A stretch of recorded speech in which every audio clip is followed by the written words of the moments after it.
Hi, my name is Judith Coles, and I blog over at hisunmeasuredgrace.com, and that's where I encourage you and inspire you to embrace grace and perfection and draw closer to Jesus. And if you are seeing this video, in the comments, say hi. And if you like being in this group, Grace and Perfection, let me know. I know that when my mother was in her last month of life, I wasn't here very much. And so sometimes like it takes a while to get things going again and letting you know I'm here like just about every day. And sometimes I miss a day, but more and more I'm getting in the routine and getting back. And I have a question for you that I've been thinking over a lot, and I wrote about it. And can the best parents guarantee that their children follow Christ? And I know that, like, some of us have great success in raising our children for the Lord. And if that was me and all 7 of my children were Christians and following the Lord, I would feel like it was me and that I was a success. But because I have met with so many failures in my life, I don't feel like that. I feel like a failure more than I feel like a success. I don't feel like a success. And really, we shouldn't feel like we're a success, because our success should only come through Jesus. And so feeling like a failure is really opposite from what the world tells us, and many things they'll give you affirmations to say and stuff like that to increase and improve your self-esteem, and I kind of don't buy into that. So the same goes with these thoughts. And so if you're a Christian parent, you really pour into your children, and you read the Bible to them, and you read children's Bible stories to them and children's stories that are Christian, and you might pray before your meal and do all kinds of things like that as you're raising them. And you might try to help them to learn to be obedient, because you want them to grow up to love the Lord. And I kind of did that maybe to an extreme, where I wanted them to love the Lord so much. And I feel like a lot of times I feel like time is short, because I felt like since I was a teenager, late teens, early 20s, or no, mid-teens, no, early teens. I can remember being 13 and looking out the window at night and being sure that I might see Jesus on the cloud coming back. And if you have that mindset that Jesus could return, you might raise your children a little differently. And I think we've gotten kind of lax with that lately, because even I don't think about it as much. So is it a myth that I could be a perfect parent? I think it is. I don't think I can be a perfect parent.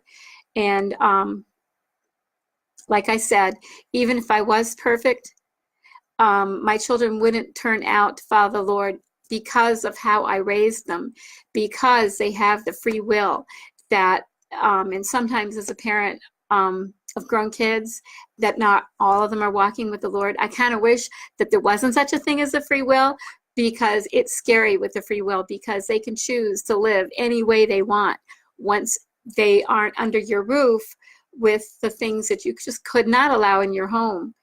And there's also the thought that how a child turns out, I've heard it said, look at the parents.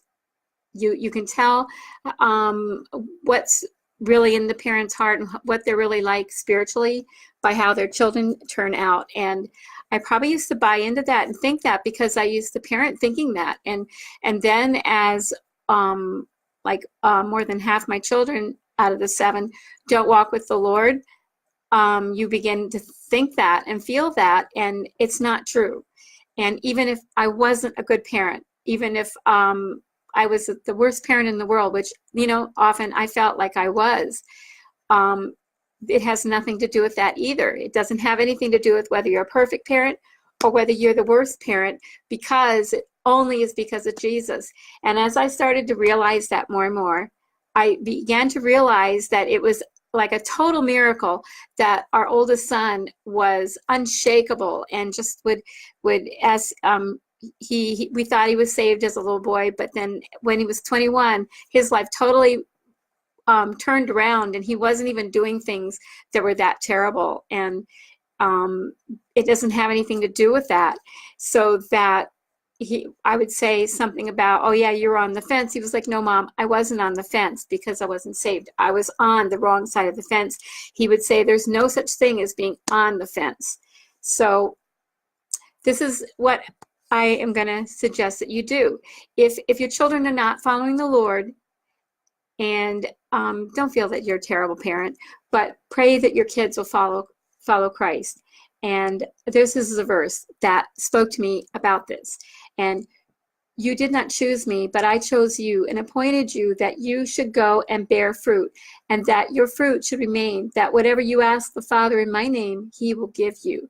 So let's pray for our children, because he can give us, he can turn that around. And as long as our children have breath in their that they're breathing, that we can pray for them, and there's still hope for them.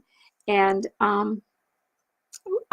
like a post I wrote, that we have to pray, especially if we realize this once our kids are adults, that we have to pray for our kids for the rest of our lives. We think we're done by the time they turn about 18, and it's not so. We're not done. So this is another thing. There's a verse that really always spoke to my heart since my kids were young. And it says, all your children shall be taught by the Lord, and great shall be the peace of your children. That's from Isaiah 54:13. And I thought that verse was a promise for me. And maybe it is, but not quite in the way that I thought. Because about a week and a half ago or something like that, I found out that verse has more to do with God teaching your children, or maybe like it was written to the Israelites in Jerusalem or something like that. And so, you know, it might be those in your ministry or something like that, the young women that come under your wing and you encourage. Your children might kind of change. You could put in there another word besides children, so it may not totally apply to your children. But the thing is, if it does apply to your children, God can teach your children, but they have to listen. And it's kind of like this little boy that was that I sat next to when I was 5 years old in first grade. I was in first grade when I was 5 because I went to British schools, and you didn't start when you're 6. You started first grade when you were 5. So he was really a naughty boy. He was terrible. I don't know why the teacher made me sit next to him, because I was shy, I was quiet, and I was not assertive or anything like that. So I think she thought something would rub off. And I probably wasn't that good just in school because I was shy. So anyway, he didn't listen. And he didn't hear what the teacher said. And that's the thing with this verse. God can teach, but you have to listen and you have to hear. And your children have to listen and hear. And so there's another aspect to that verse, and to keep in mind even when we're thinking about our children. And so there's no guarantee that your kids will learn. There's no guarantee that your kids will follow the Lord. It has to do with their free will and what they do with that and what they do with Jesus. So, but your job and what you can do about that is pray, and don't get discouraged, because you have the rest of your life. You know, we could have one day, but we could have 10, 20, 30, 40 years left. I don't have 40 years left, but if you're younger than me, you could. And you don't want to live all those years depressed because of how your children turned out and what their choices are. You can't live wrapped up in their choices. You just can't. You have to go on and live for the glory of God, and that if you were the only one left living that would be honoring to the Lord, that you would still choose to follow the Lord. Maybe not the only one living, but if you were the only one that was left that was going to follow the Lord, that you would follow the Lord and not be drawn to the ways of other people around you, that you would just be like really focused on the Lord. So you need to do that, and to just rise above, ask the Lord to give you peace and give you joy in the situation that you have with your children. And that's all. And until next time, thanks for joining me. And put hi in the comments, okay? Bye.